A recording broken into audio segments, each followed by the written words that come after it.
Já. Em mais um episódio do Saúde em Rede, é um prazer estarmos juntos. Eu sou o Milton Figueiredo, ao meu lado a doutora Luana Fernandes, e hoje nós vamos conversar com o doutor Rodolfo Martins, esse virtuoso jovem cirurgião, que a doutora Luana vai apresentá-lo a partir de agora. Obrigada pelo acolhimento de sempre, por dividir essa bancada maravilhosa comigo.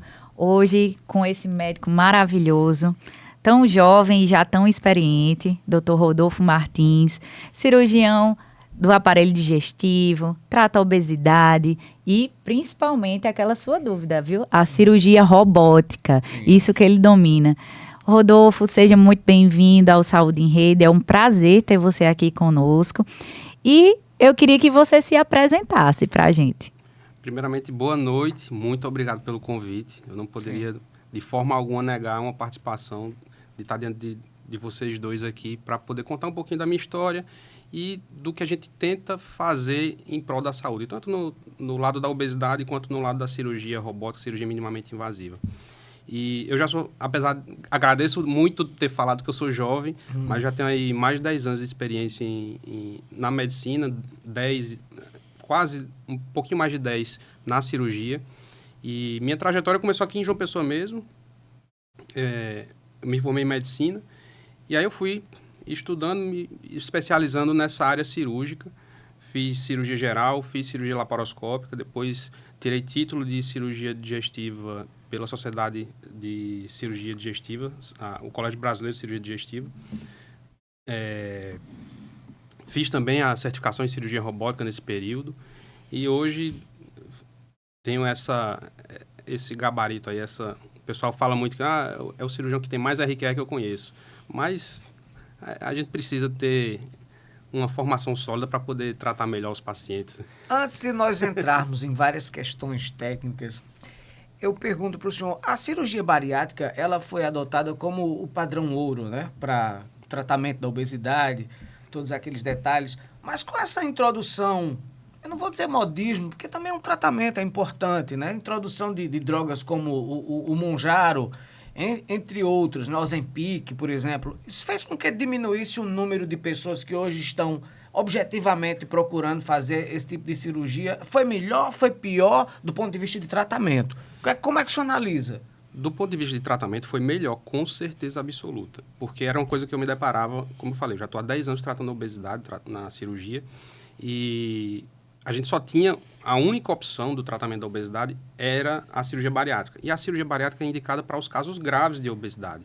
Então, obesidade grau 3 ou obesidade grau 2 com alguma comorbidade relacionada, alguma doença relacionada à própria obesidade. Então, a gente tinha uma frustração que aquele paciente com sobrepeso, com obesidade grau 1 ou que tinha obesidade grau 2 e não tinha nenhuma doença relacionada àquela obesidade, ele ficava num limbo que a gente não conseguia tratar ele. E a gente sabe que a obesidade é doença crônica, e mesmo ela num grau mais leve, a partir do sobrepeso, ela já traz algumas repercussões. São silenciosas, que o paciente só vai ver às vezes daqui a 20, 30 anos. Às vezes ele não sabe, mas ele vai viver 10 anos a menos. Mas a gente deixava esse paciente sem tratamento. Tanto que tinha aquela frase famosa uma polêmica, na verdade, de um médico que mandou prescrever cadeado para o paciente colocar na boca, porque aquela paciente não tinha uma indicação cirúrgica. Mas hoje a gente consegue ter um leque de tratamentos que a gente consegue tratar desde a obesidade mais branda, menos grave, por assim dizer, Sim. até a mais grave. É interessante, o senhor falou, vai viver 10 anos a menos, e o problema não é nem só esse. Não. Além de viver os 10 anos a menos, os anos que ele viver vai ser sem qualidade. Exatamente. Né? Aí é uma vida sem graça. Né? Muitas das vezes, eu faço essa analogia às vezes, doutora Luana. Sem qualidade de vida, sem conseguir fazer as atividades de vida diária, sabe? Uma dificuldade para ir para a academia, cansaço excessivo. Atividade sexual. Também. Não consegue conviver com a família, com os netos. Então, um cara desse, a gente tem a expectativa poder de concentração, impaciência. Muitas coisas. Porque a expectativa de vida do brasileiro gira em torno de 76 anos. Aí uma pessoa dessa que tem obesidade, isso não sou eu que estou dizendo, isso é demonstrado em trabalho científico, ela pode ter até 10 anos de expectativa de vida reduzida. Então, e ainda essa questão da qualidade dessa expectativa de vida. Sim. Então, esse camarada ele só iria viver até os 66 anos, às vezes com a diabetes controlada, hipertensão, não consegue ver os netos crescerem. Então, E é interessante essa questão do cadeado que o senhor colocou, porque ele morre pela boca. Né? É um envenenamento diário por meio de um alimento nocivo, inapropriado. E na quantidade inapropriada. Tem isso também, mas eu sempre deixo claro que a gente está cercado do que a gente chama ambiente obesogênico. São ultraprocessados, alimentos ruins, propaganda na televisão e teve por muito tempo se pensou que a culpa era só do paciente doente. Mas a gente sabe que hoje ele não é o culpado da doença que ele tem. Ele tem outros fatores externos que contribuem, que ele pode eliminar esses fatores, tem fatores genéticos, fatores hereditários. Então, tem muita coisa envolvida com a obesidade, que é uma doença multifatorial, doença crônica, que a gente não pode dizer que a culpa é do paciente, que a gente não pode colocar nas costas dele essa responsabilidade de tratamento, entendeu? Aí eu tenho tanta pergunta para o senhor que eu fico até com medo de não deixar a doutora Luana falar. Tudo bem, tranquilo. Vamos dividir. Pode ficar à vontade. Vamos ser tá? justos, que a técnica é você. A minha pergunta é de paciente, a dela é uma pergunta Mas é mais bom, médica, porque né? tem muitos ouvintes que têm essas mesmas dúvidas. Assim, o tratamento de cirurgia bariátrica, ele não finaliza na cirurgia. Exato. A cirurgia é só um passo. E aí, Dr. Rodolfo vai explicar bem Sim. o tratamento em relação a isso, porque existe acompanhamento clínico, Psicológico. Sim. nutricional, para que aquela pessoa não volte a ser o que ela era antes. Isso, inclusive, psicologicamente. Entendeu? Qual é o tipo de perturbação que dá na pessoa que fez uma redução do estômago ou qualquer outro procedimento que seja de redução, que vai fazer com que ele fique com distúrbios, por exemplo, psicológicos? Ele deixa de consumir certos produtos ou o organismo está processando de uma forma que alguns nutrientes não são absorvidos como deveriam ser absorvidos, e isso vai fazer uma diferença lá no processamento cerebral também, porque a gente sabe que hoje o intestino é o segundo cérebro, né? Se discute muito isso também. Explica um pouquinho por que dá essa reação, doutor. É porque, assim, tem muita coisa que gera obesidade que também, como eu falei, são doenças.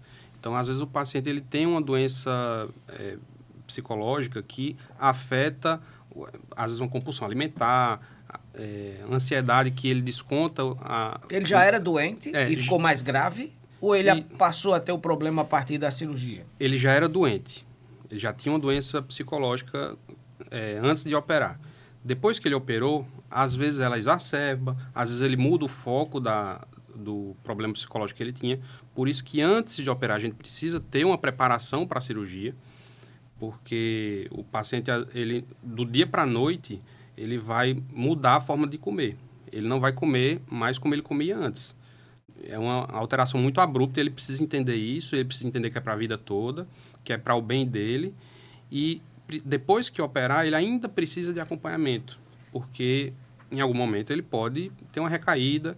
E um grande perigo que existe, principalmente nesses pacientes que antes de operar já foi identificada uma compulsão alimentar, é que pode haver uma troca de compulsão. Pela limitação da cirurgia, de se alimentar do jeito que ele se alimentava antes, ele vai trocar a compulsão, e é por isso que, como a gente tem um acesso muito fácil ao álcool, tem muito alcoolismo depois da cirurgia bariátrica. É um medo muito frequente.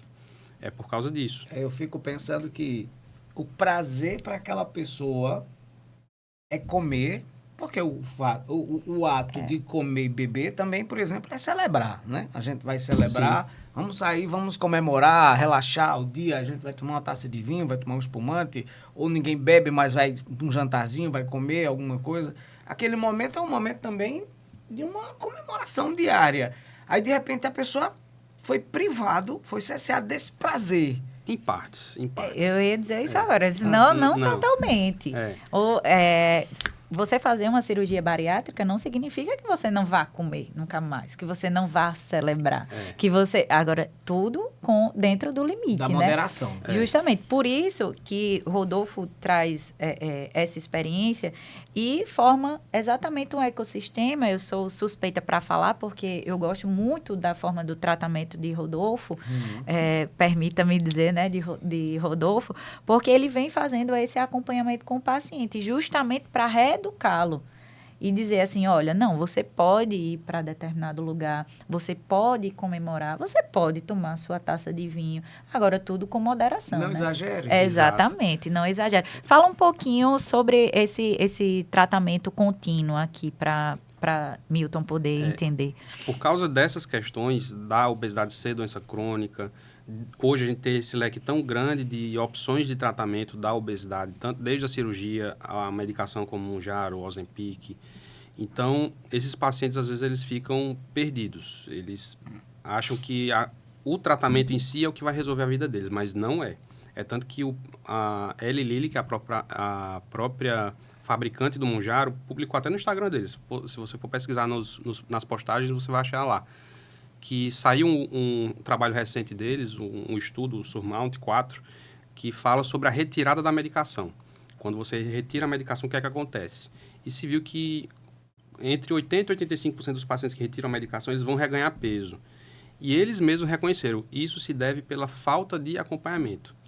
E aí eu desenvolvi um programa de acompanhamento, programa H. Esse H vem de horizonte, para a gente vislumbrar um horizonte adiante, sem doença, sem obesidade, para que a gente tenha um acompanhamento desde o início do tratamento, pré-tratamento, durante o tratamento e após. Então, são programas de 6 a 12 meses que eu desenvolvi junto com psicólogo, nutricionista, preparador físico, além do meu acompanhamento, para que esse paciente ele não fique só, ele tenha um acompanhamento próximo e, além de ter o resultado de perda de peso, que esse resultado se sustente, porque a intenção... É um programa. Porque a intenção de todo o tratamento, isso a gente já... Eu, como faço cirurgia bariátrica há muito tempo, eu já tenho isso para mim arraigado na minha rotina, que outros colegas que são novos no tratamento da obesidade, eles só pensam em fazer a dieta para o cara, ano que vem ele está mais magro para ir para a praia. Não funciona assim. O objetivo do tratamento da obesidade... Estilo de vida. É estilo de vida. É deixar o paciente livre das doenças relacionadas à obesidade. Não é só emagrecer, não é ficar bonito para foto, é ele não controlar o diabetes, controlar a hipertensão, controlar a apneia do sono, para que ele, dessa forma, ele consiga ter aqueles 10 anos que ele havia perdido de expectativa de vida, ele volte a ter e com qualidade. Então, para isso eu desenvolvi esse programa, o Programa H, pensando nesses pacientes e da frustração que eu sempre tive de oferecer uma continuidade no tratamento, que é muito difícil. É muito difícil. Hoje, os tratamentos, primeiro, depois que vieram as canetinhas, os pacientes estão tomando por conta própria, que isso é extremamente perigoso. E segundo, na época ainda da cirurgia bariátrica, e principalmente aqui na região, na nossa região, os convênios que dominam a cirurgia, eles acabam não dando esse suporte ao cliente deles. Então, eu me senti na obrigação de eu mesmo poder oferecer esse aos programa que o pacientes. senhor desenvolve com o seu paciente na sua clínica é uma estrutura onboarding lá, o senhor já tem o psicólogo que acompanha, Isso. o preparador físico ou o personal trainer, o que quer que seja. O paciente que fez esse procedimento da bariátrica, assim como quem, por exemplo, faz um tratamento com o Mounjaro, com o Ozempic, é recomendado também ele fortalecer a musculatura, é algo que se exige muito, que ele ingira proteína bastante, que ele possa fazer exercício físico, principalmente a musculação, também é recomendado nesses casos? Sim, com certeza. Porque quando a gente emagrece, seja pela cirurgia, seja pela medicação, a gente vai perder peso e o nosso organismo ele tem um mecanismo de defesa. E é exatamente por esse mecanismo de defesa que os pacientes voltam a engordar. Eles apresentam reganho de peso. Porque o corpo acha que a gente está perdendo nutrientes, mas na verdade a gente está perdendo massa gorda, que traz prejuízo. E aí o metabolismo começa a desacelerar, a fome aumenta, a saciedade diminui, para que o paciente volte a comer muito para ele voltar ao peso. É uma defesa do organismo, Isso, do próprio organismo. Exatamente. Então, a gente usa o acompanhamento e aí usa o ganho de massa magra para meio que enganar esse efeito protetor, Porque entre aspas, precisou do de corpo. energia, é alimento, né? Só que o alimento tem que ser bom. Exato. O que Rodolfo faz é o acompanhamento, é a nova medicina. É um estilo de vida médico agora de tratamento do paciente. É o acompanhamento, aquele que eu tanto É o que falo. chama integrativa, medicina integrativa também. É o acompanhamento longitudinal desse Isso. paciente. É você não abandonar aquele paciente após um tratamento. Ele fez a cirurgia, ele fica abandonado. Tem uma pessoa que vai dar a receita, não, desculpa, a nutrição, né? Você vai para nutricionista, pronto, vai ficar fazendo o acompanhamento só com o nutricionista. Não. Mas isso é um trabalho que tem que ter um compromisso muito forte do paciente. Sim. Também, e tem que ter um compromisso muito forte do sistema de trabalho do médico. Ele tem que disponibilizar isso. Exato. Por isso que nesse programa eu tenho a minha equipe. Eu tenho o nutricionista, eu tenho o psicólogo, eu tenho o preparador físico, que nós trabalhamos juntos para tratar a obesidade desse paciente, entendeu?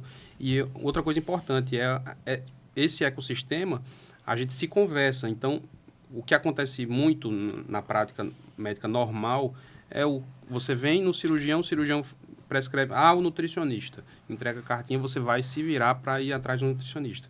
Com o programa, não. O programa você vai vir no ecossistema de tratamento da obesidade e vai tratar sua obesidade ali, ponto.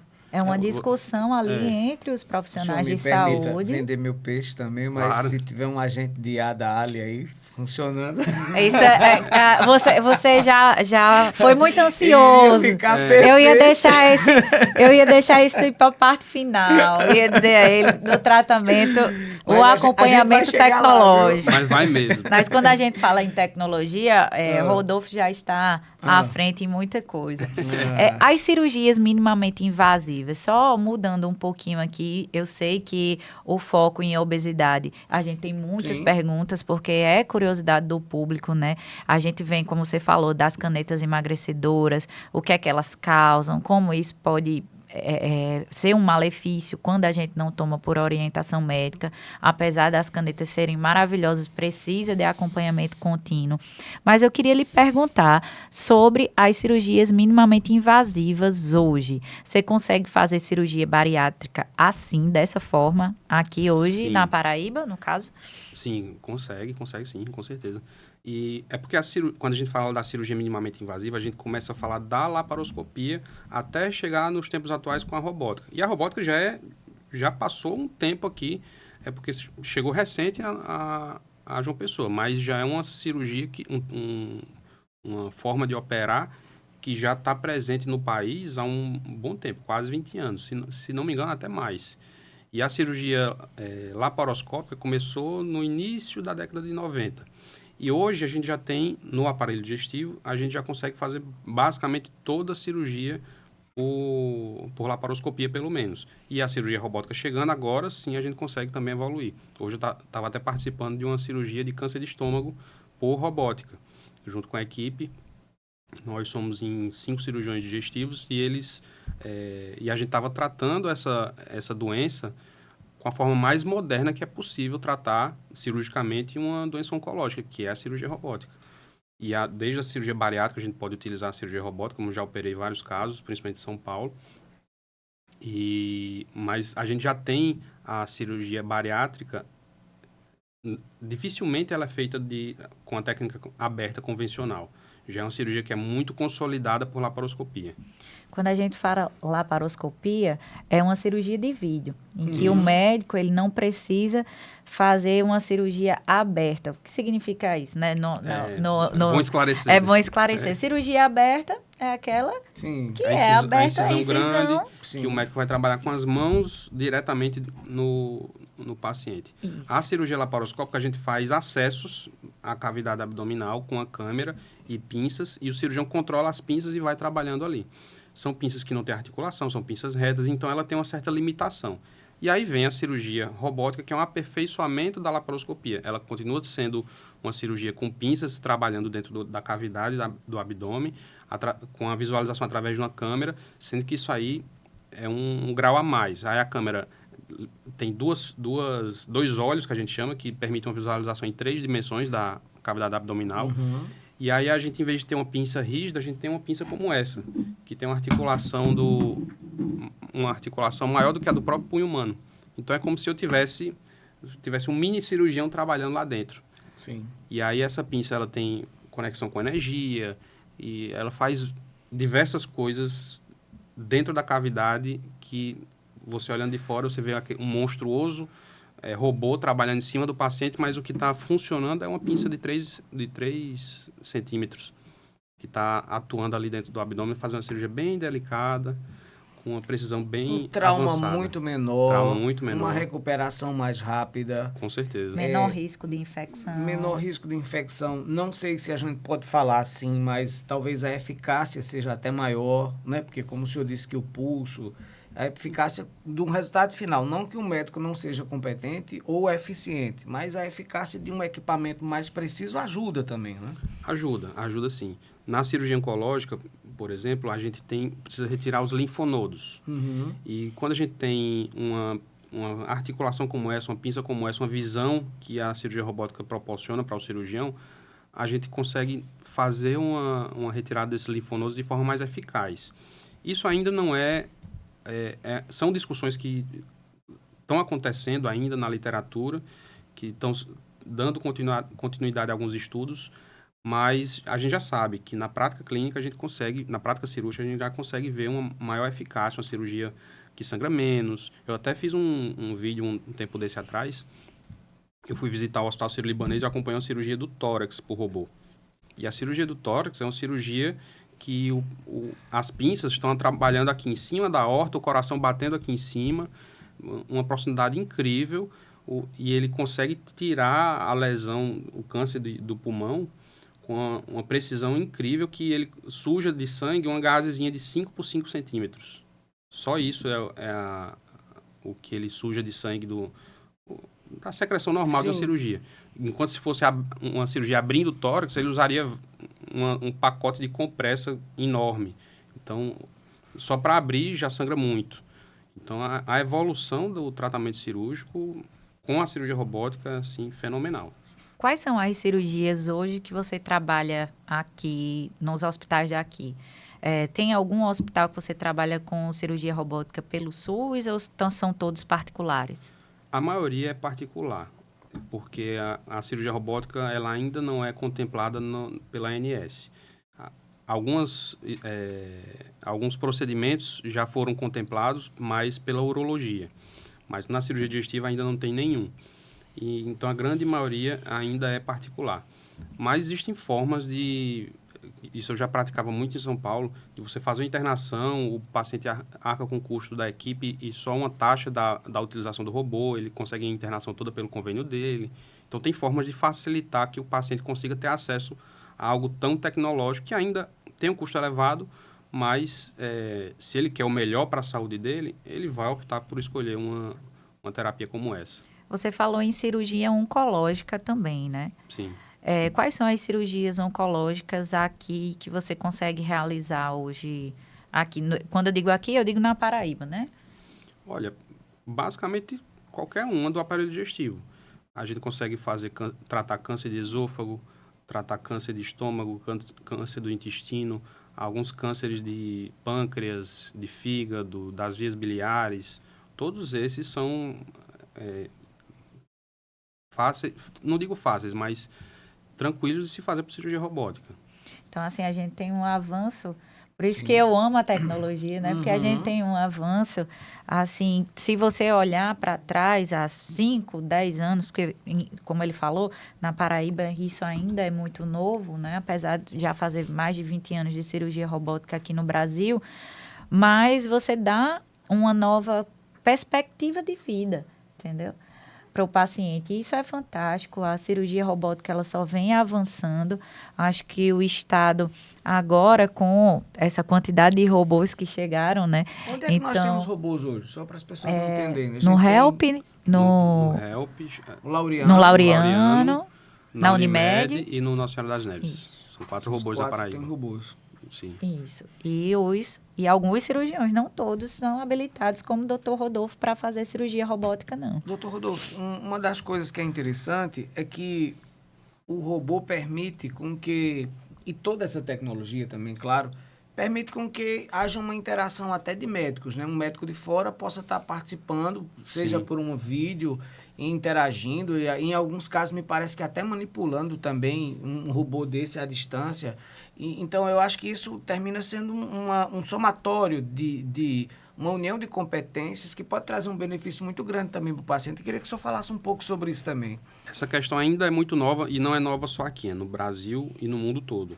Porque a telecirurgia ainda tem muitas barreiras, principalmente éticas, sabe? Sim. Que ainda estão sendo analisadas, evoluindo aos poucos para se realmente chegar numa telecirurgia. Eu acredito que a telecirurgia ela vai ser muito útil, principalmente no ensino médico, para que um médico que está aprendendo a cirurgia robótica, ele possa compartilhar o caso dele e ter um cirurgião de fora que já tem uma experiência maior participando da cirurgia dele. Então, talvez nessa situação seja mais viável. Mas é uma coisa nova, já aconteceu aqui em João Pessoa, inclusive, a gente já fez telecirurgia, alguns casos aqui, acho que 3 ou 4 casos, e um deles eu estava presente, cheguei a operar nessa leva de situações experimentais ainda, porque um dos fatores que pode influenciar a cirurgia é o sinal de internet. Então, teve um momento que a gente operou lá na Unimed, a gente aqui em João Pessoa operou um porquinho em Curitiba. Então, eu fiz uns passos da cirurgia lá junto com outros colegas da equipe do hospital. Então, é uma coisa que ainda está engatinhando para se evoluir.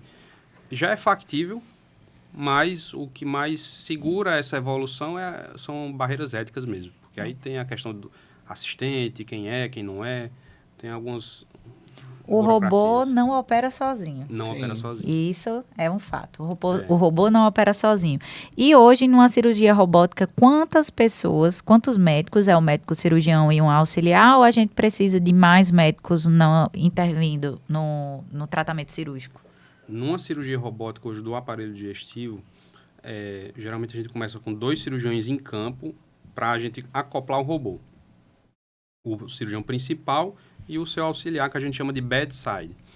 E quando a gente acopla o robô, aí o cirurgião principal sai de campo e vai para o console para operar o robô através do console. E aí fica esse cirurgião ao lado do paciente, se houver alguma intercorrência, precisar entrar com fio para fazer uma sutura, precisar trocar pinça, precisar entrar com uma gazinha, aspirar. Então, esse cirurgião auxiliar fica presente acompanhando a cirurgia. Se houver alguma intercorrência, precisar tirar rapidamente o robô, ele começa retirando enquanto o cirurgião principal retoma o campo cirúrgico. É isso que eu ia perguntar, né? Porque Tem uma organização do falhas local. acontecem. Complicações podem acontecer. Intercorrências humanas e intercorrências em máquinas. E se Sim. acontecer uma intercorrência numa máquina na hora da cirurgia, ou o médico ele está apto a continuar o procedimento sem o robô? Tá, com certeza.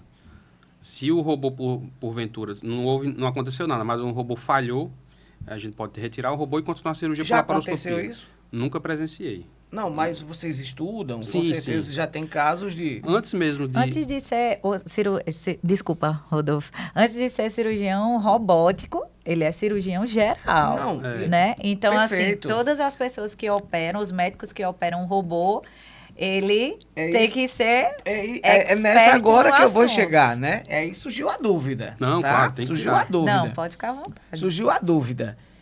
Eu tenho um médico muito especialista, como diz meu médico, Dr. Marcos Wagner, neurocirurgião, top das galáxias, né? Perfeito. Tá lá operando o robozinho dele. De repente, o robô trava. Não sei. Pode travar? Não pode? Acontece? Não Pode. acontece? Não quero entrar nessa discussão, tá? Aí, travou. Eu sei que o meu médico de hoje, o doutor Rodolfo, tô tranquilo. O robô pode pirar aqui que o doutor Rodolfo vai entrar em campo e vai resolver, Ele né? resolve mesmo. E agora? Mas se essa nova... Porque a gente tá preparando o médico para dizer assim, ó, você vai ser bom aqui e agora no joystick também você vai ser bom, né? Vamos dizer, que eu não sei nem se é joystick que chama o equipamento, o controle, de certa forma né? É um joystick, é um videogame, tá lá o camarada com aquela sensibilidade dele. Então ele vai ter que estar preparado para tudo. É assim? É assim. O cirurgião, para ele se habilitar em cirurgia robótica, ele passa por um processo. Não é, ele não escolhe ser cirurgião robótico e vai lá operar no robô. Ele precisa ter um treinamento teórico, treinamento prático, com simulação. Depois ele vai assistir cirurgias de um cirurgião mais experiente. Depois ele precisa fazer as cirurgias dele com a presença de um cirurgião experiente até o momento que ele está habilitado e pode executar sozinho as cirurgias dele. Então o médico ele tem que ser mais bem preparado ainda. Tem. Ele tem que saber tudo aquilo do modo... Vamos tratar dessa forma. Analógico e Sim. do digital. Ele tem que estar preparado para tudo. E o auxiliar dele, ele não precisa ser um cirurgião já habilitado, mas ele precisa ter começado, feito uma parte da habilitação. A parte Do digital. teórica e a parte prática por simulação. Ele já precisa ter concluído isso para ser um cirurgião auxiliar. Então, são 2 cirurgiões com experiência na plataforma.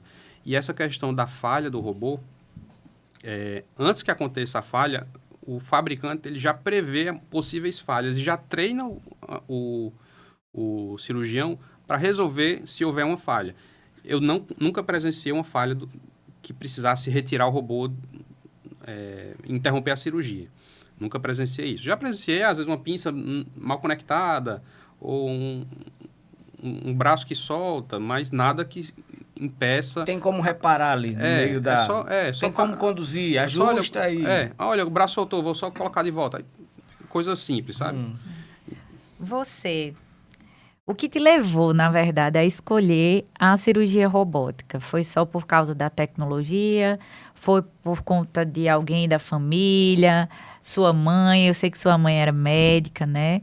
E que era uma pessoa fantástica aqui dentro de João Pessoa, na Paraíba, uma referência. Conheço também seu irmão, que inclusive é muito parecido com ele. Não sei como eu não chamei ele de Bruno ainda, porque eles são idênticos. Doutor Bruno trabalha comigo, um beijo para ele, se estiver nos assistindo, se estiver nos escutando. Mas o que foi que te levou a ser médico? O que me levou a ser médico foi minha mãe. Minha mãe, ela sempre trabalhou com urgência e emergência. É uma área que ainda me fascina muito, é tanto que eu ainda trabalho com urgência e emergência, sendo que na área cirúrgica. Eu adoro estar num pronto-socorro, no hospital de trauma, num plantão, resolver a vida, salvar uma pessoa que sofreu um acidente, sofreu alguma coisa.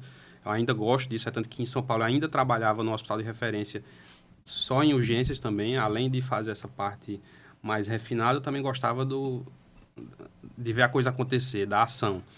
Então, eu tive essa vontade por causa dela. E aí a irmã dela, minha tia, minha madrinha de batismo, ela é cirurgiã em São Paulo. E aí, por isso, eu fui fazer residência lá, acompanhei ela. Depois que acabei a residência, eu continuei trabalhando com ela lá. E eu sempre... Eu gostei da laparoscopia a princípio. Eu não tive acesso no começo à cirurgia robótica, mas eu gostei muito da laparoscopia. Eu me tornei assim... Eu vibrava quando eu consegui indicar uma cirurgia laparoscópica, porque ainda as cirurgias avançadas, que a gente chama... Quando a gente foge um pouquinho daquele feijão com arroz, não é todo mundo que faz a cirurgia minimamente invasiva. Existe já o feijão com arroz que todo mundo faz. A grande maioria dos cirurgiões gerais não precisa de uma capacitação especial para fazer a laparoscopia, mas aquela cirurgia mais avançada, uma cirurgia de hérnia, uma cirurgia oncológica, a laparoscópica, precisa de um treinamento maior. E eu sempre fui em busca desse treinamento. E aí, estando em São Paulo, ainda mais na época que eu estava em Santos, chegou o robô lá, o robô XI chegou na Santa Casa de Santos, e aí eu vi que eu precisava ainda evoluir mais na cirurgia minimamente invasiva. E aí foi onde eu fui me certificar na cirurgia robótica. Isso aí foi lá em 2022. Você acha que agora vai ficar mais comum em relação não só à cirurgia robótica? Eu sei que a videolaparoscopia já está um pouco mais comum, mas em muitos locais a gente ainda tem a cirurgia aberta, principalmente em locais mais remotos. Eu não estou falando da Paraíba só, falo Brasil em sua escala continental, né? A gente sabe que a gente não tem... A gente já teve essas conversas aqui anteriormente, que a gente não tem a quantidade de especialistas que a gente desejaria, né? Que seria para suprir a necessidade da população em todos os locais. Mas aqui a gente tem já 3 em João Pessoa e um em Campina Grande. Você acha que isso vai ficar mais normal? A gente vai conseguir ter um acesso melhor para as pessoas que não podem pagar por isso, em relação ao SUS mesmo, a habilitar algumas cirurgias com cirurgia robótica, isso vai ficar um pouco mais comum? Ou você acha que a gente ainda vai demorar um pouco mais? Eu acho que a tendência é que isso normalize, comece a ficar mais frequente.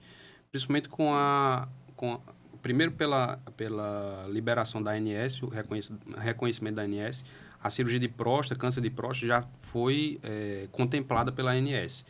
E aí, isso abre uma porta para a gente, que aí outras cirurgias vão começar a ser contempladas. Cirurgias oncológicas, cirurgias de parede abdominal, como hérnias complexas, que a gente só trataria com incisão grande, a gente consegue tratar com a robótica. Endometriose também é uma cirurgia que se beneficia muito da cirurgia robótica. Então, a tendência é que eu acho que vai começar pelos convênios, e a partir daí o SUS vai começar a abraçar. Já existem algumas ilhas de cirurgia robótica pelo SUS. Aqui em João Pessoa acontece, às vezes, no Laureano, por causa de emendas parlamentares que vem verba exclusiva para isso, para compra de pinça, para contemplar pacientes do SUS. Isso. Uhum. E tem alguns outros hospitais pelo Brasil que tenha alguma cirurgia robótica pelo SUS, mas isso é uma coisa muito pouco frequente. Mas eu espero que isso saia dessas ilhas e se expanda, né? Ainda é uma cirurgia muito cara, né? Então, a gente precisa realmente de incentivo financeiro especial, né? Para isso, para que isso possa ficar mais acessível para as pessoas, né? Principalmente na escala SUS, é muito difícil a gente ver esse incentivo, né? Por isso que é tão importante a gente falar que não, dá para a gente fazer a cirurgia, mas a gente precisa realmente que essa cirurgia seja desmistificada, né? Tiraram ela desse patamar, assim, né? De cirurgia robótica só para aquelas pessoas que conseguem pagar absurdo, e não. E a gente tentar trazer os benefícios da cirurgia robótica para a gente poder ter um acesso da população a ela, que é tão importante para a saúde, para a qualidade de vida, para a recuperação mais rápida desse paciente, evoluindo, tirando o paciente do prejuízo que tem uma cirurgia aberta com os riscos de infecção, né? Dor gigantesca que tem. Pós-operatório, né? Difícil, traumático. Mas eu estou deixando o Miltinho muito introspectivo hoje, nessa conversa. Eu estou aprendendo muito nessa conversa de vocês. Você pode falar, viu, meu amigo? Eu estou tranquilo. Eu queria saber com relação ao preconceito dos pacientes com relação ao robô. Tem paciente que diz, não, eu não quero essa máquina em cima de mim, não. Eu quero o senhor, que eu confio no senhor, sei que o senhor vai fazer uma boa cirurgia. Nesse sentido, acontece isso. Eu não digo preconceito, eu digo um certo medo. Medo. Mas eu nunca deixei um paciente sair do meu consultório com esse medo, sabe? Eu sempre, quando eu indico uma cirurgia robótica, eu esclareço muita coisa durante a primeira consulta, então ele já sai sabendo muita coisa. As pessoas perguntam mais do que eu. Sim. Bem mais, porque você está introspectivo hoje. Não, eu tô falando com relação à cirurgia. Perguntam mais assim. Tem todo tipo de pergunta. Todo tipo de pergunta. Me cite aí umas 2 ou 3 perguntas que o senhor... Sobre a robótica? Sim, sobre a robótica que o seu paciente mais se preocupa, para que ver se as pessoas que vão assistir o nosso podcast vão se identificar também com essa dúvida. A primeira é se quem vai operar o robô. Eu disse, não, eu vou controlar o robô, quem vai lhe operar sou eu. Eu vou continuar sendo seu cirurgião. Sim. Eu só estou usando uma ferramenta para que a gente tenha um resultado melhor, tanto intraoperatório quanto no pós-operatório. E eles têm uma dificuldade, às vezes, de enxergar o benefício da robótica. É um benefício que eu falo que, às vezes, é invisível para ele. Porque, para mim, por exemplo, se eu vou fazer uma cirurgia de hérnia, para eu utilizar a laparoscopia nessa cirurgia, eu preciso fazer uma força tremenda para poder conseguir dar o ponto, inverter, virar a câmera para cima para dar o ponto na parede abdominal aqui. Com o robô, não. Eu estou sentado, eu faço... Sendo que parte mecânica. Sendo que isso não é um benefício para mim só. Se eu conseguir ter uma ergonomia melhor, eu consigo oferecer um resultado melhor. A entrega é melhor. E aí, para o paciente, às vezes, isso é uma coisa intangível. Ele não consegue palpar esse benefício da cirurgia robótica, só depois que ele opera. Tanto que eu tive um caso lá em São Paulo, que foi muito marcante, foi nas minhas primeiras cirurgias, foi uma bariátrica, e eu operei a paciente. Eu saí da sala de cirurgia, o anestesista ficou acordando ela, eu fui fazer a prescrição e a descrição cirúrgica. A gente tem a parte burocrática para fazer depois que acaba a cirurgia. Sim. Quando eu voltei, ela já estava... Isso demorou 30 minutos. Quando eu voltei a encontrar ela, ela estava já na sala de recuperação anestésica. E aí ela olhou assim para mim e disse, doutor, você me operou? Que eu não estou sentindo nada. Pois é, eu operei, passei 2 horas já operando uma cirurgia bariátrica, que é uma cirurgia que tem um elevado grau de complexidade. E ela sentiu como se não tivesse acontecido nada. E hoje, para mim, essa é a minha paciente modelo. Ela mora lá em São Paulo, no litoral, e é uma paciente que eu consegui oferecer o máximo que a tecnologia e que o tratamento da obesidade pode oferecer, tanto na cirurgia robótica quanto na continuidade do tratamento. E ela é uma paciente que saiu da obesidade, virou atleta, e assim, para mim é minha paciente modelo. Deve dar assim, um nível de satisfação muito grande, né? Dá. No médico que vê uma transformação de uma vida. Porque você cria um elo com aquele paciente, doutor. Sim. Assim, cria uma relação diferenciada. Cria, até sim. uma paternidade mesmo, né? O paciente fica nessa relação depois com o médico. Não é à toa que a gente chama de meu paciente, porque é meu. Eu quero cuidar daquela pessoa ali como se ela fosse minha mesmo. Eu tenho um carinho pelos pacientes que eu cuido, sabe? Porque eu escolhi a medicina não foi à toa. Não foi... Hoje a gente tem...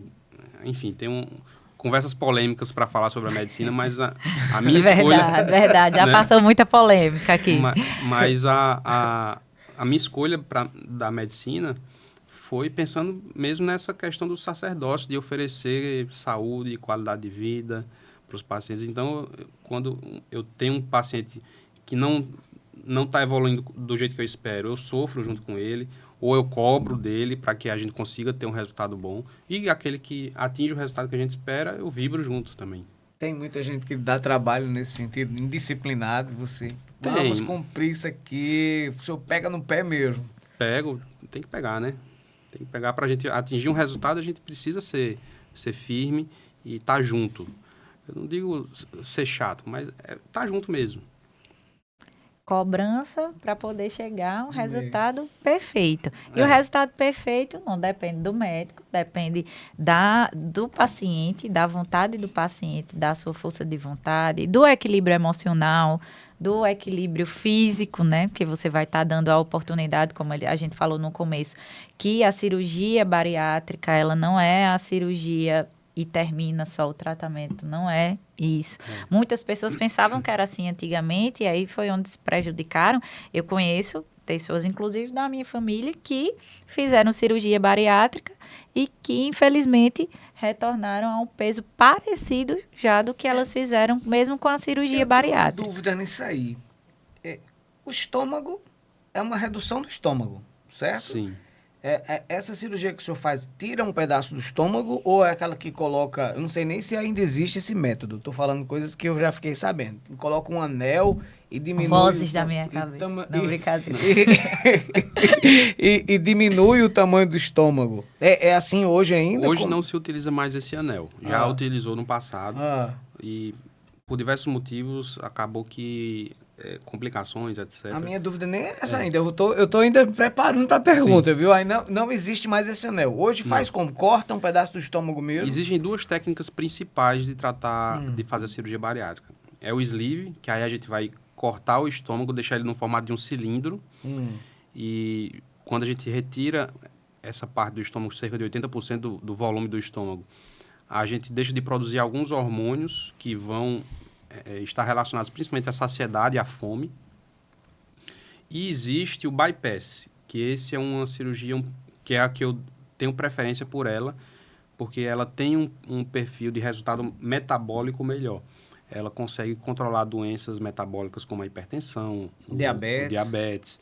Tanto que essa cirurgia especificamente, ela é chamada de cirurgia metabólica, porque pacientes com obesidade grau 1 com diabetes descontrolado são passíveis de indicação dessa cirurgia para tratar o diabetes.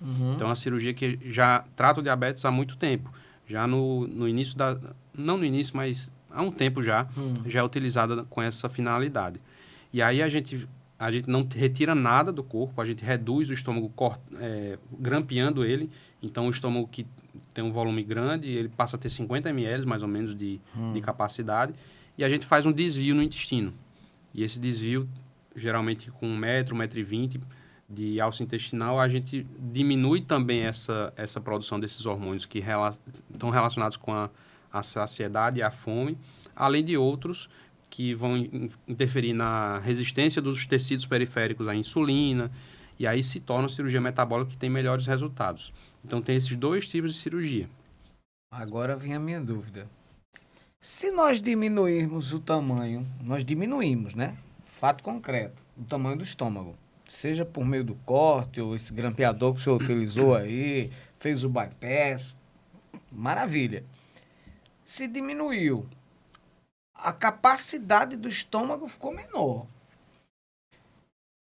Houve a questão hormonal já está agindo, ou seja, a saciedade teoricamente diminuiu.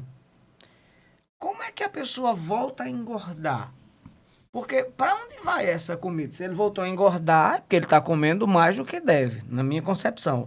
Para onde é que vai essa comida? Já que essa comida, o estômago ele dilata de novo, ele cresce de novo, ele expande de novo.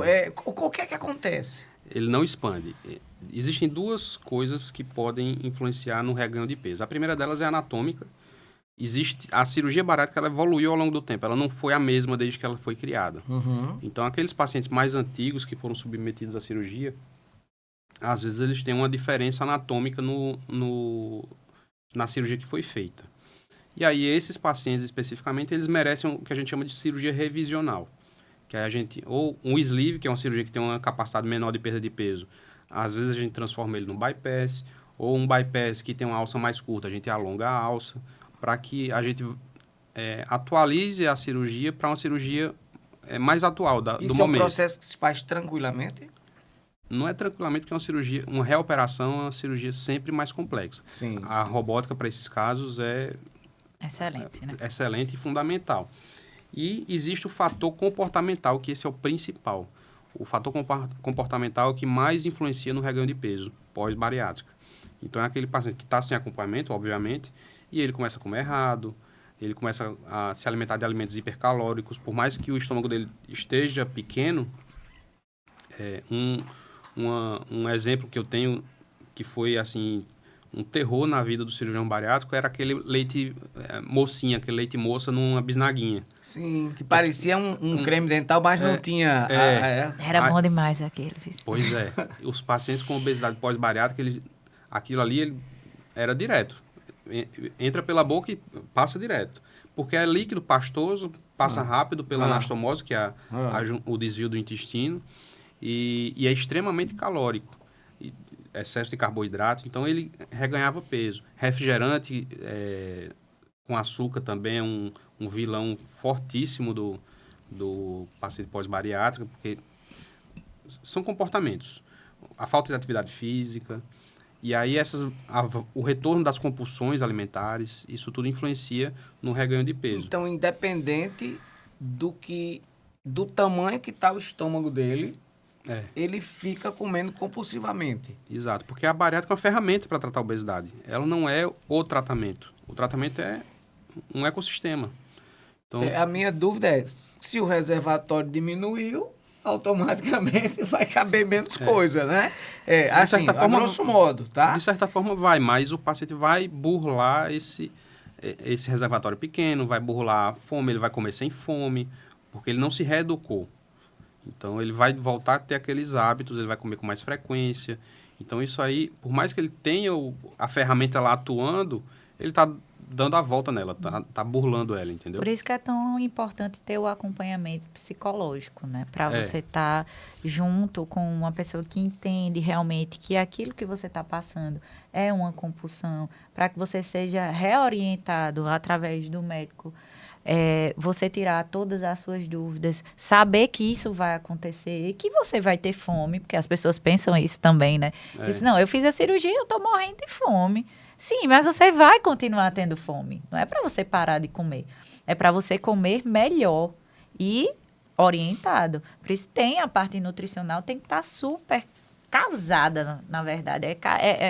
É um atendimento ecossistema casado, é uma engrenagem. Quando você entra, você só funciona se você der continuidade nesse ciclo. Eu tive até um paciente recente agora que voltou comigo.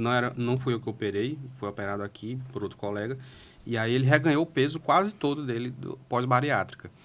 E aí, para esses tipos de pacientes, eu até desenvolvi um plano específico do programa, que é o plano Recomeço. É um protocolo, vamos dizer assim. Eu não gosto de chamar de protocolo, porque protocolo vira uma coisa muito... formal, né? Mas e bota medo, né? Protocolo e protocolo coisa chata, né? E às vezes parece que é uma coisa passageira. É um programa mesmo de continuidade. Para esses pacientes pós-bariátrica, eu desenhei um que só serve se for a partir de 12 meses, porque tem que ser uma recuperação gradual para que ele retome o que ele já conquistou com a cirurgia bariátrica nesse período. E aí que isso permaneça para o resto da vida dele. E aí, esse caso, era um paciente que ele fez a cirurgia bariátrica, eu acredito que ele não teve preparação, nem pré, nem pós, não teve acompanhamento, e para ele sentia que a cirurgia bariátrica era isso, era um limitador. Era como se fosse um gargalo que ele ia comer, e a partir do momento que ele não aguentasse mais, estivesse regurgitando, pronto, agora resolveu. A bariátrica fez o efeito. Mas o efeito dela não é esse. É mais ou menos a pergunta que eu fiz, exato. né? Diminuiu o reservatório, está resolvido o problema. Teoricamente. Em teoria, sim, mas... E às vezes o paciente que está lá de frente para a gente, ele acha que vai ser assim. Mas por isso que a gente precisa esclarecer e precisa dar continuidade no tratamento. Não é o paciente chegar, tenho aqui obesidade de grau 3, você tem indicação de bariátrica, vou pedir sua cirurgia, semana que vem a gente opera. Não funciona assim. É tanto que, às vezes, chega paciente desesperado. Hoje não tanto por causa das canetinhas, mas antes chegava paciente desesperado para operar. Eu dizia, olha, a sua cirurgia não é urgência, a gente vai operar, mas a gente vai operar no momento certo. Então, mesmo antes de ter esse programa, eu já me preocupava com esses pacientes que eles mudassem o comportamento deles antes da gente operar. Qual é o resultado hoje que o senhor consegue aferir na sociedade brasileira, de uma forma em geral? E aí vocês devem ter esses números, esses dados, esses estudos também. Do resultado de como nós estamos hoje, depois que nós tivemos, desde o surgimento, a continuidade do procedimento da cirurgia bariátrica e agora o uso das canetas. Porque tem gente que fala assim, é melhor fazer esse procedimento aqui, é melhor tomar o Mounjaro, é melhor tomar o Ozempic agora, do que daqui a pouco eu estar no remédio da pressão, antidepressivo, remédio para parar de emagrecer, para tomar. Então, assim, termina sendo assim, é melhor a gente tomar essa medicação aqui ou fazer esse tratamento, vamos supor, aspas, choque traumático, que é o procedimento cirúrgico agora, e a gente evitar esses problemas futuros do que chegar lá. É mais ou menos isso aí mesmo? Com certeza. Tanto que, às vezes, o paciente chega para mim, vim com 20 anos, menos de 30 anos, sabe, doutor, mas eu vou fazer uma cirurgia bariátrica tão jovem. Sim, meu amigo, mas é agora que você deve fazer. Porque se você deixar para fazer aos 50 anos, quando você já tiver o diabetes instalado, quando tiver a hipertensão instalada, já tiver perdido anos de vida, a gente vai resolver muita coisa, mas não vai fazer o milagre, não digo milagre, mas não vai ter o mesmo resultado se a gente tivesse tratado essa obesidade lá atrás, 30 anos atrás. Que nós estávamos falando. Exatamente. Inclusive, para idoso também, o inverso também é a mesma coisa. Antigamente, bem recente mesmo, até 2024, eu acho que a gente mudou essas diretrizes, que a diretriz falava que até 75 anos era indicado de realizar cirurgia bariátrica. Após os 75 não se realizava mais, não era mais indicado. Hoje em dia, a gente analisa muito mais a performance do paciente. Tem paciente com 80 anos que dirige, faz tudo e está sentindo a limitação da obesidade. E esse paciente a gente tem a obrigação de tratar, seja ele cirurgicamente ou não, mas se ele tiver indicação de cirurgia, a cirurgia vai ser o melhor tratamento para ele. E eu diria que problema nas articulações, sim, problema de sono, né? Entre outras coisas que o camarada vai ter que tratar depois, que aí é um problema do ronco, por exemplo, a apneia, pode desencadear um conjunto de problemas enormes, né? Como o problema de pressão arterial, por exemplo. Sim, a apneia do sono pode levar um paciente jovem a ter morte súbita. A apneia do sono, ela dá uma sobrecarga cardíaca que o paciente jovem... Que está ligado diretamente à obesidade. Está ligado diretamente à obesidade. É tanto que a gente que faz cirurgia bariátrica há muitos anos, a gente já sabe que o tratamento da obesidade trata a apneia do sono. A gente consegue reduzir, melhorar a qualidade do sono dos pacientes. E se viu, tem trabalhos recentes com o Mounjaro especificamente, que falam que o Mounjaro trata a apneia do sono. Mas já é uma coisa que a gente já tem conhecimento há muito tempo. Então, perder peso, você trata muita coisa. Pacientes pós-cirurgia bariátrica, com 1 mês de pós-operatório, a gente consegue reduzir até eliminar a medicação para pressão. Porque ele diminui a resistência dos vasos, diminui a sobrecarga sobre o coração. Salva até casamento, né, doutor? Salva casamento, com certeza. Imagina a pessoa, né, dormir com uma pessoa roncando o tempo inteiro. Isso é muito chato. É chato e comum. Isso É verdade. muito comum. É verdade. É comum mesmo. Só perguntando aqui ainda em relação à cirurgia bariátrica, pode ser concomitante? Você pode utilizar fazer a cirurgia e utilizar as canetas também? Ou, se fizer a cirurgia, não tem indicação de caneta? Ou você começa pela caneta e depois indica a cirurgia? Existem várias formas da gente combinar as canetas com a cirurgia. Existe a situação da gente fazer um tratamento ponte. Antigamente a gente fazia muito com balão isso. Era aquele paciente que tem uma obesidade muito grave. Ainda tinha esse balão também. Ainda tem esse balão? Existe ainda. Hoje a gente está utilizando cada vez menos por causa das medicações. Ele ainda tem um custo alto e as medicações têm um custo parecido, até menor. Então, e o resultado também é muito parecido. Então, a gente está preferindo usar a medicação do que o próprio balão. E aí, a gente utiliza essa terapia como ponte para levar a cirurgia bariátrica. Que o paciente ele tem uma obesidade tão grave, que ele não ele tem risco elevado de cirurgia, de ser operado. Então, a gente segura a cirurgia um pouquinho, trata a obesidade dele, antecipa outro tratamento, seja medicamentoso, seja o balão, faz ele emagrecer e aí depois vai fazer a cirurgia bariátrica. Uma coisa que a gente fazia no passado, antes de ter isso tudo, era fazer primeiro um sleeve, que é uma cirurgia que às vezes a gente consegue fazer mais rápido, porque a gente diminui o risco, o tempo cirúrgico, faz uma cirurgia mais rápida, ele vai emagrecer e depois a gente transforma esse sleeve num bypass, que aí ele vai ter os melhores resultados metabólicos. Era uma cirurgia em 2 tempos. Eu vou traçar um paralelo com isso que o senhor está falando, como o sujeito que quer começar a correr, porque vê alguém correndo, foi motivado, diz, eu vou correr, mas ele está muito pesado. Aí se aconselha, perca peso logo para começar a correr depois, porque senão do peso que você está, se você for correr, você vai prejudicar seu joelho, tornozelo, quadril, e ainda pode ter um mal súbito, quem sabe até um problema cardíaco. Exato, você tem que ir por etapas, né? Dependendo do caso, você precisa, não pode agir de forma, assim, radical. Então, impulsiva, exato. E outra forma de combinar também as terapias é aquele paciente que reganhou peso. Durante o processo de emagrecimento pós-cirurgia bariátrica, o paciente vai ter uma curva de queda de peso entre 1 ano e meio a 2. Então, você utilizar as canetinhas nesse período não é muito eficaz. Não vai mudar muito a curva de emagrecimento dele. Agora, depois disso, se ele começar a apresentar reganho, aí sim é um momento que a gente pode associar uma canetinha. A academia que eu treino tem um som, uma das academias que eu treino, que é uma academia boutique, tem um som que passa umas frases motivacionais, né, umas coisas inventaram lá. Aí diz assim, se você gosta de ouvir eu te amo, experimente alguém dizer, nossa, como você tá magro. É tipo isso. Rodolfo, qual a mensagem que você deixaria para o médico que quer seguir a mesma carreira que você? Olha, confie na ciência, não vá ouvir... Tem muito ruído hoje no tratamento da obesidade. Então, deixa esse ruído de lado e vá em busca do papel. O papel que eu digo, o paper, o trabalho científico. Há sociedades tanto de cirurgia bariátrica, se for cirurgião, ou nutrologia, ou endocrinologia, que são as especialidades que realmente tratam de forma correta a obesidade. Então, vá em busca do que é correto, porque esse ruído atrapalha muito o tratamento sério da obesidade, sabe?